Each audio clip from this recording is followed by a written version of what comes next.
네, 글로벌 금융시장의 이슈들 확인해 보겠습니다. 대한금융경제연구소 정명수 부소장 전화 연결되어 있습니다. 안녕하세요. 안녕하십니까? 네, 안녕하십니까. 부소장님. 네. 지금 선진국들의 경기 지표가 좀 엇갈리는 모습입니다. 미국이라든가 일본은 좀 선전을 하고 있는데 영국은 산업 생산이 마이너스를 기록을 했어요. 트리플 딥 우려까지 나오고 있는데요. 어떻습니까? 네, 영국의 지난 1월 산업 생산은 전월 대비 1.2% 감소했습니다. 지난해 12월에는 1.1% 증가했지만 한 달 만에 큰 폭으로 줄어들었는데요. 시장 전문가들은 1월 산업 생산이 0.1% 증가할 것으로 예상을 했었습니다. 특히 원유와 가스 생산이 4.3% 감소했고 제조업도 1.5% 줄어들었는데요. 북해 지역의 원유 생산이 중지되면서 원유 및 가스 생산이 줄었기 때문으로 풀이됩니다. 이러한 감소세가 일시적인 원유 생산 중단에 따른 것이긴 하지만 영국 경제를 다시 침체에 빠뜨리는 것이 아니냐는 우려를 낳고 있습니다. 반면 경제협력개발기구 OECD가 내놓은 월간 보고서를 보면 지난 1월에 34개 회원국의 종합경기선행지수가 전달에 비해 0.1포인트 상승한 100.4를 기록해서 2011년 6월 이후 최고치를 나타냈습니다. 이 지수는 앞으로 6개월간의 경기 전망을 반영하는데요. 100 이상이면 경기가 확장 국면인 것을 뜻합니다. OECD 선행지수는 우리나라 수출 경기를 가늠할 수 있는 아주 주요한 지표여서 주목할 필요가 있습니다. 방금 말씀하신 것처럼 영국을 제외한 다른 선진국들은 그 경기 지표가 나름 좋은 모습인데요. 일본의 경우에는 작년 12월에 100.4에서 지난 1월에 100.6으로 상승했고요. 미국도 다른 선진국들에 비해서 상대적으로 높은 100.9를 유지하고 있습니다. 유로존 지수도 99.7에서 0.1% 올랐습니다. 독일의 경우에는 수출이 호조를 보이면서 99.2에서 99.6으로 뛰어서 유로존 전체에 도움이 됐고 문제를 일으키고 있는 이탈리아도 0.1% 올랐습니다. 영국만 뒷걸음질을 치는 모습인데요. 마침 골드만삭스가 영국 파운드가 유로 대비 1대1 수준까지 떨어질 것이라는 전망을 내놨습니다. 파운드가 유로에 대해 앞으로 10%는 가치가 더 떨어질 것이다 이런 주장인데요.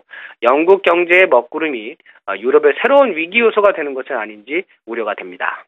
네, 오늘 이 유럽 증시 혼조세를 보인 것도 이 때문인 것 같은데요. 자, 일본 얘기를 좀 더 해볼까요? 네. 이 일본의 외화 소액 투자자를 일컫는 말이죠. 이 와타나베 부인이 다시 활동을 시작했다 이런 말이 있는데 이렇게 되면 엔화 약세가 더 강화되는 것은 아닌가요?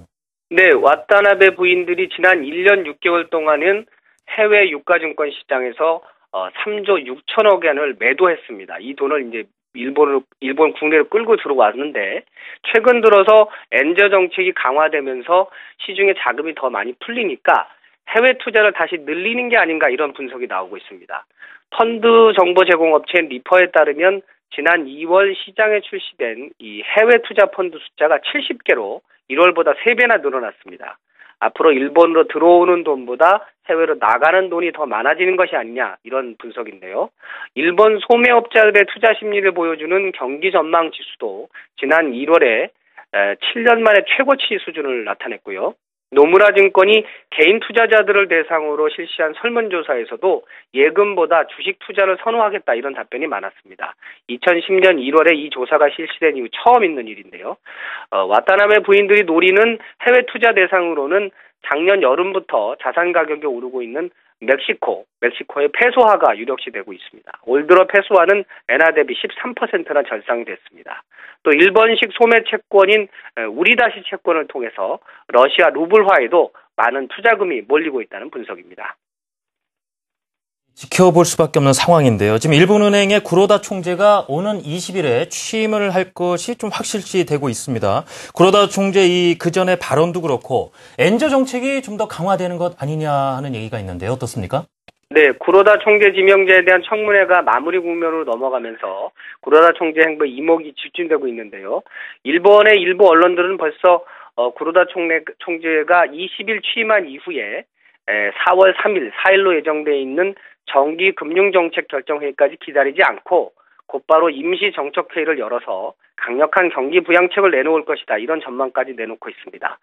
일본 중앙은행의 임시회의는 아주 이례적인 일인데요. 2003년 3월에 당시 후쿠이 도시히코 총재가 취임 후 닷새 만인 3월 25일 날 임시정책회의를 연 적이 있습니다. 1998년에 일본 은행법이 새로 만들어진 이후에 최초의 임시회의였는데요. 당시에는 이라크 전쟁에 따른 시장 동요를 진정시킨다는 명분으로 임시회의를 소집했었습니다. 과연 구로다 총재가 이런 류의 깜짝 이벤트를 다시 연출할 것인지 주목이 되고 있는데요. 엔저 흐름을 더 강화하는 결정적인 비책이 나올 것인지 좀 더 지켜봐야 할 것 같습니다. 네, 이 영국의 지표와 함께 엔화 약세 흐름 점검을 해봤고요. 네. 구로다 총재가 취임이 확실시되고 있죠. 엔화 정책에 대한 점검까지 확인을 해봤습니다. 대한금융경제연구소 정명수 부소장 전화 연결이었습니다. 오늘 말씀 고맙습니다. 감사합니다. 감사합니다.